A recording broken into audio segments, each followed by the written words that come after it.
Você sabia que nos 7 primeiros meses deste ano, só aqui em Minas Gerais, mais de 7.000 crianças nasceram sem o nome do pai no registro? E para continuar essa conversa, convidamos aqui alguém que já conversou sobre esse tema no nosso site. É o jornalista, professor, pesquisador da Faculdade de Comunicação e Artes da PUC Minas, Zeca Lemos. Oi, Zeca, tudo bem com você? Olá, Janaína, tudo ótimo. Queria agradecer pelo convite de colaborar com a matéria e também de dar voz e vez para essa discussão tão importante da paternidade, que, querendo ou não, se relaciona com um assunto muito em voga atualmente, que é justamente a questão das masculinidades e como elas influenciam na nossa percepção de mundo e na sociedade. Ah, legal. E me conta, por que eu te convidei para estar aqui? Por que você foi escolhido para falar sobre masculinidade? Bom, como você falou, eu sou jornalista, pesquisador e eu pesquiso as masculinidades no contexto do universo das barbearias, no sentido de entender como o ambiente de autocuidado masculino ressignificam, ao mesmo tempo que reforçam adereços da masculinidade tradicional, que no meio acadêmico a gente chama de masculinidade hegemônica. E isso se relaciona com os debates sobre paternidade, uma vez que a percepção que o homem tem do ser pai, do que ele deve fazer, do que ele não deve fazer, da responsabilidade que ele tem ou que ele deixa de ter enquanto pai, passa por uma questão de gênero. Perfeito. E uma coisa que me intriga muito na sua pesquisa é você ver se os homens nas barbearias falam sobre o paternar? Para além de assuntos, claro, do universo masculino, como futebol, carros, enfim, surgem conversas, surgem ali diálogos sobre a paternidade e sobre as experiências que eles têm nesse sentido. Da sociedade, a barbearia seria a expressão máxima disso. Porque uma vez que você está num ambiente com outros homens, você precisa também performar como homem, também se manifestar como homem, né? E o que é performar como homem? O homem, para ser visto como homem, ele precisa se reafirmar constantemente como parte daquele universo.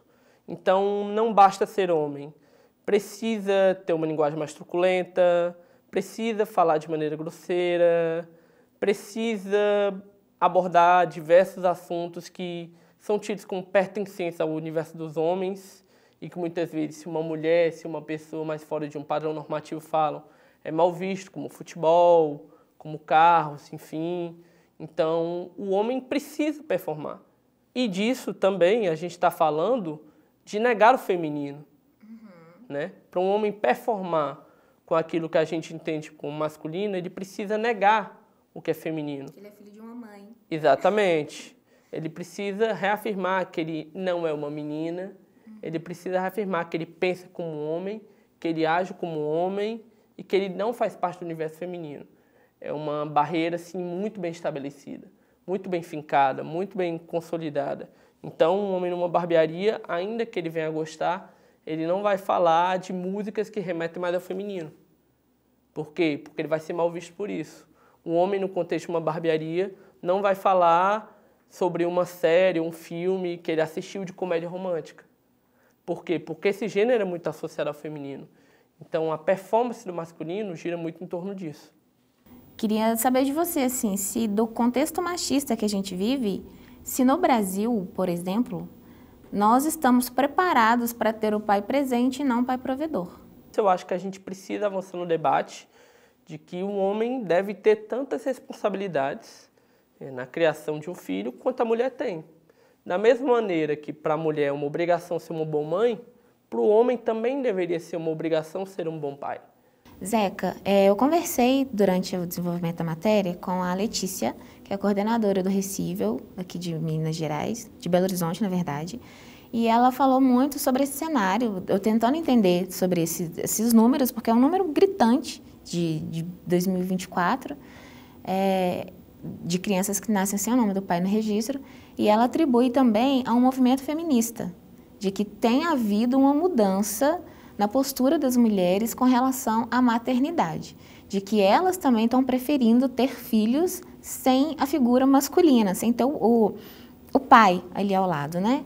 E aí ela fala muito de que, já que historicamente os homens não participam e que durante a gestação e durante a criação do filho são duas crianças que ela tem que cuidar, que é do marido, né, do companheiro e da criança, enfim, elas estão optando por seguir solo.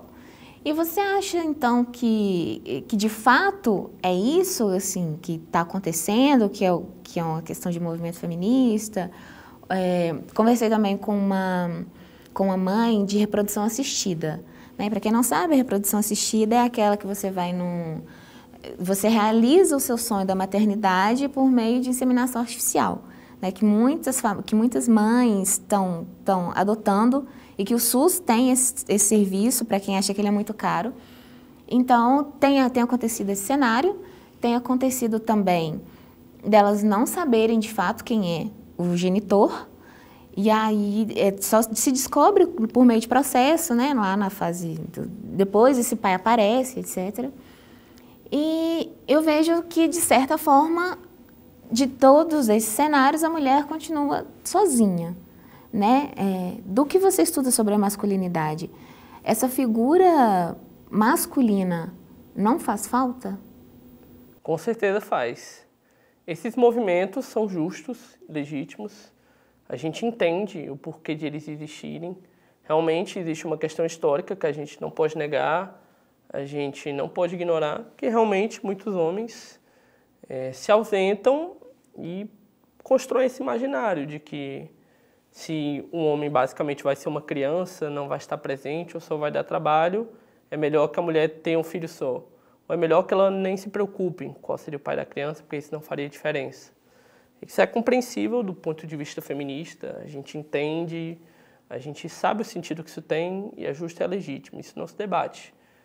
Porém, eu acho que é importante também a gente pensar que do ponto de vista do gênero e das masculinidades, a criação de uma criança é importante de ser trabalhada pelos dois gêneros. Homens, vocês precisam registrar as suas crianças, né? Vocês precisam assumir essa paternidade, porque o filho ele sente falta dessa figura paterna. Que seja essa figura exercida por um tio, que seja essa figura exercida por um avô, mas as crianças sentem falta do afeto, sentem falta dessa responsabilidade, sentem falta desse lugar seguro. E que muitas das vezes a mãe sozinha, ela não dá conta, porque nós somos formados por homens e uma mulher. A gente precisa dessa junção, dessa referência. Né? Então, tem determinadas conversas, situações que faz falta.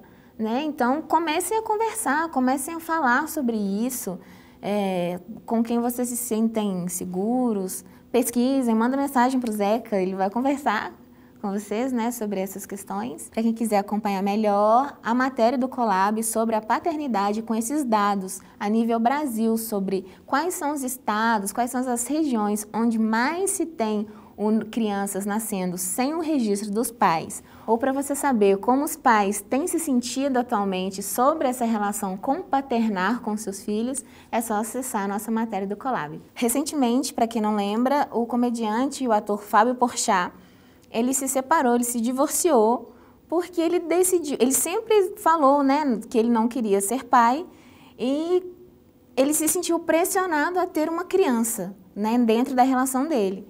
E ele foi muito julgado por isso, por ele ser um homem que decide não ter um filho.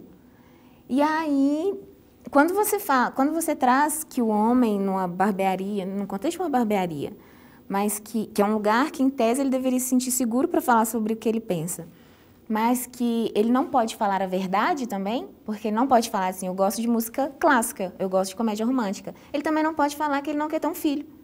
E você acredita que, claro, separando os extremos dessa situação, que muito desses números que a gente vê das crianças que nascem sem o nome do pai no registro, tem a ver muito sobre também do tipo, além da falta de responsabilidade, que aqui a gente não está discutindo o óbvio. Eu estou trazendo para a gente poder abordar, talvez o que as pessoas não conversem sobre.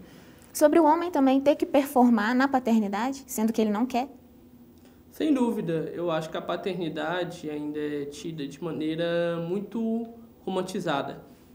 Então, o pai é tido como um fetiche, é tido como algo chique, como algo a se vangloriar, né? Então, a mulher que é uma boa mãe, que é ali presente, ela não tem nenhum mérito nisso. Por quê? Porque aquilo é visto como mera obrigação. A gente precisa partir de um ponto que a gente vive numa sociedade em que a mulher se sente responsável por precisar ter um filho. A mulher se sente responsável por precisar cuidar da criança. Aquilo é uma obrigação para ela, não é uma qualidade. O homem, pelo contrário, o homem que é o bom pai, ele é visto como um homem diferenciado. Ele é tido como um homem acima da média. Então, o homem vê a paternidade como uma escolha, como basicamente um atributo positivo que ele tem. E isso perpassa, de uma maneira ou outra, os adereços que a gente constrói do que é masculino e do que é feminino. Tem alguns autores de matriz africana, como DJ Bola, a socióloga nigeriana Oruke Oremi, que eles falam que na sociedade deles, ali no Congo, na Nigéria, ali no contexto de uma sociedade, no caso dela, fala da sociedade Yorubá, o parâmetro de gênero é muito diferente. Antigamente, antes da colonização europeia, não se tinha esse ranço, esse valor de o homem precisa prover, precisa trabalhar e a mulher precisa ficar em casa. Isso não existia. O homem e a mulher eram vistos de maneira igual. Engraçado, é importante você trazer isso, desculpa te cortar, porque hoje em dia a gente imagina que a gente está vivendo uma grande desconstrução, uma grande revolução quando a gente fala sobre esses lares saudáveis, mas que isso já acontecia em várias outras sociedades, em vários outros contextos de décadas, séculos atrás. Exatamente. A gente que retroagiu, né? Exatamente. Isso já acontecia. Inclusive, quando a gente traz sobre essa figura masculina do homem negro, de que o homem negro ele é agressivo, de que o homem negro ele vai te fazer mal, do estereótipo, pelo contrário. Assim, historicamente, o homem negro é o homem que vai estar com você, cara. Ele vai estar lá, ele vai fazer sua comida, porque ele é o cara da casa, na verdade, e a mulher negra é a mulher que vai resolver tudo, assim, do externo. E era uma coisa que funcionava. Sempre funcionou muito bem nessas sociedades até chegar o advento colonial. Exatamente. Então, a gente imagina que, agora que a gente está... Não, pelo contrário, a gente está vivendo um grande retrocesso e ignorando todo esse aprendizado que já tinha sido passado. Né? Mas eu quero saber a sua opinião para quem acha de que... Para você... os homens, eles estão conversando ou não sobre a paternidade? Você que é homem, comenta aqui pra gente, deixa a sua opinião. Zeca, me conta uma coisa. Por que você quis pesquisar sobre esse assunto? Assim? Que tipo de masculinidade eu estou lidando aqui na minha frente? Eu acredito que os homens, eles falam muito pouco sobre gênero. Eles falam muito pouco do ser homem, seja na vida de modo geral ou seja no meio acadêmico. A gente vê uma gama muito grande de pesquisas sobre feminismos, que são justas, legítimas, necessárias, longe de mim tirar o mérito e a relevância delas. Porém, eu acredito que para a pauta feminista avançar, para esse debate de gênero ir para um outro patamar, a gente precisa debater também o outro lado. A gente precisa problematizar também as masculinidades. Eu falo de masculinidades no plural, porque às vezes, no senso comum, a gente tem a construção do ser homem como uma percepção unívoca e simplista da realidade, como se ser homem fosse uma coisa só. E não é. Quando a gente fala de ser homem, a gente fala de uma masculinidade dita hegemônica, que seria do homem ali mais dominante, mais privilegiado, e outras masculinidades alternativas. Zeca, me fala uma coisa, quando que os homens param de falar, assim? Porque enquanto na infância, os homens conversam, eles falam sobre o que eles pensam, dependendo, claro, da criação, né? Porque desde pequeno, o menino chora e ele já escuta que ele não deve chorar, que menino não chora. Exato. E a menina escuta que ela tem que falar sim, porque ela é princesinha do papai. Você não vai deixar de fazer, porque você é a princesinha do papai. Eu queria entender, assim, quando que o homem para de falar? Porque vem da infância, pensando no cenário ideal, da infância ele conversa, enquanto o bebê ele chora, e aí a coisa vai avançando. Quando que isso se perde, assim? Eu acredito, Janaína, que essa é uma questão que se desenvolve paulatina e gradativamente ao longo ali do desenvolvimento do homem, na passagem da infância para a adolescência e depois a idade adulta. À medida que o homem cresce, ele escuta que para ele se tornar homem, ele não vai poder mostrar sentimentos. Para ele ser visto como homem, ele vai ter que mostrar dureza. Para as mulheres gostarem dele, ele vai precisar transmitir segurança. Ou ignorá-las, né? Ele vai precisar ignorá-las. Ele vai precisar mostrar firmeza. Então, o homem é ensinado o tempo inteiro que ele precisa ser fechado.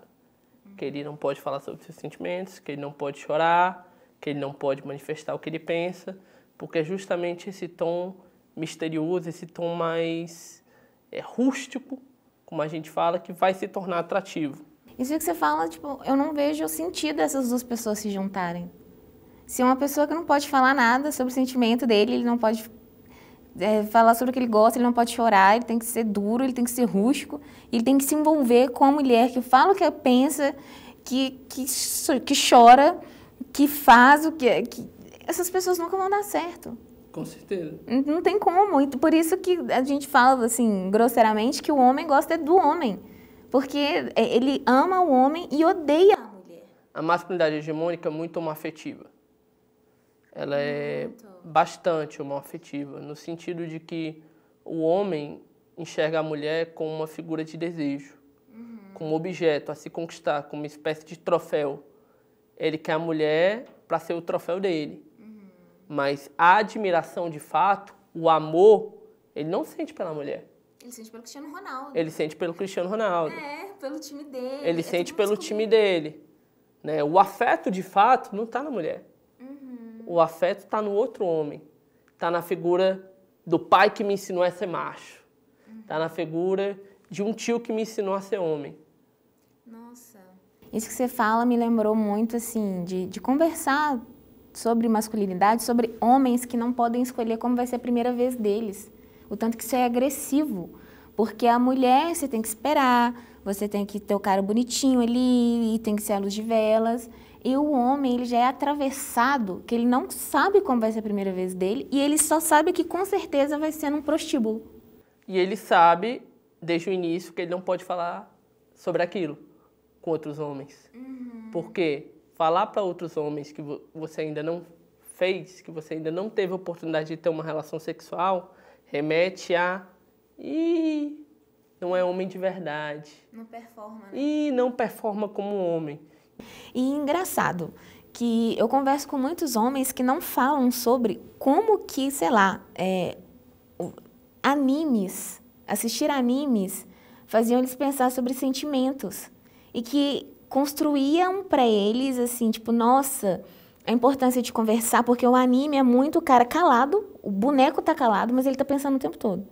E você escuta o pensamento do anime. E aí, a partir do anime, da importância do anime, eles foram construindo a masculinidade deles. Tem homens que, inclusive no Goku, esqueci o desenho do Goku, é o Dragon Ball, eles odeiam o Goku adulto, porque ele abandona o filho dele. Então, a partir do desenho do Dragon Ball, os meninos conseguem associar, tipo, cara, eu tô achando escroto o que o Goku tá fazendo aqui, porque ele vai liberando o pensamento, e que à medida que vão tendo as novas versões do Dragon Ball, o Goku já foi questionado sobre ele ter abandonado o filho dele, e ele falou, abandonado não, dele não ter sido presente, e ele fala, realmente, essa parte aí eu não fiz, eu só treinei. Eu fui um cara que eu treinei, eu fui muito dedicado, eu fui muito bom no que eu fiz, mas os meus filhos mesmo, não importa. Então, seria muito interessante se os homens falassem, por exemplo, sobre os animes. Olha o que é um anime. Mas também cresce, não pode assistir mais, ou tem que assistir escondido, porque é um desenho. Exato. É tido como coisa de criança. Coisa de criança. O que é um baita orientalismo, na minha percepção. E o que é um orientalismo? O orientalismo consiste num preconceito que a gente tem ali, enraizado, arraigado, com o que vem do Oriente como inferior. Né? Então, o anime, por ser... O anime no contexto japonês, ele não tem essa pegada de ser um desenho animado. Ele não é algo infantil. Não. A gente lá tem uma indústria consolidada de animes que se produz tudo. Desde produções de animais infantis, desde drama, comédia, até animes de gêneros mais pesados. Né? Então você tem uma indústria que tem um pouco de tudo, então está longe de ser para criança. Mas a gente que é do Ocidente tende a ver o que vem do Oriente, de culturas ali mais distantes, mais diferentes das nossas, com certo preconceito. Né? Ah, sim. E até mesmo porque o homem não pode ver desenho, né? O homem não pode querer. Porque a mulher... Eu chego em casa e eu vejo desenho. Eu vejo Hora de Aventura, por exemplo. E tá tudo bem. E tá tudo bem. Agora, um homem querer ver anime, não. Você tem que trabalhar. Você tem que performar. Você tem que trazer dinheiro. Exatamente. Você tá perdendo tempo. Então, não sei, quem sabe, né? Conversar sobre... E é curioso essa questão dos animes, assim. Eu acho que os animes, assim, têm um potencial imenso pra gente pensar. Diversas camadas críticas a respeito desse diálogo de gênero, masculinidades. Porque quando a gente pega no contexto deles, ali dessa representação do que é o heteronormativo e do que é o que está à margem do heteronormativo, aqui no Ocidente a gente tem a percepção de que o hétero é aquele homem alto, musculoso, com corpão, né? E o fora do heteronormativo ali, o bissexual, o gay, enfim, seria o homem tido como mais afeminado. No contexto dos animes é o contrário. O fora do heteronormativo é que tem essa aparência de corpo mais musculoso, de corpo que chama mais atenção. Né? A figura justamente do gay, do bissexual, do pansexual, tá nisso, do homem musculoso, do homem com corpão. Para a gente ver, mais uma vez, como essa percepção do que é hegemônico, do que é masculino, é uma criação cultural. Não é nada intrínseco a nós, não é nada biológico, não é nada natural. É única e puramente cultural. É muito bom. Poderia continuar aqui esse papo, que está muito bom, está muito interessante. Para quem quiser te acompanhar nas redes sociais, a gente vai deixar aqui os contatos do Zeca Lemos, que é um professor muito dedicado, muito interessante. Foi um prazer aqui te receber para conversar um pouco sobre a masculinidade, sobre esse machismo, né, que envolve toda essa criação. Até a próxima.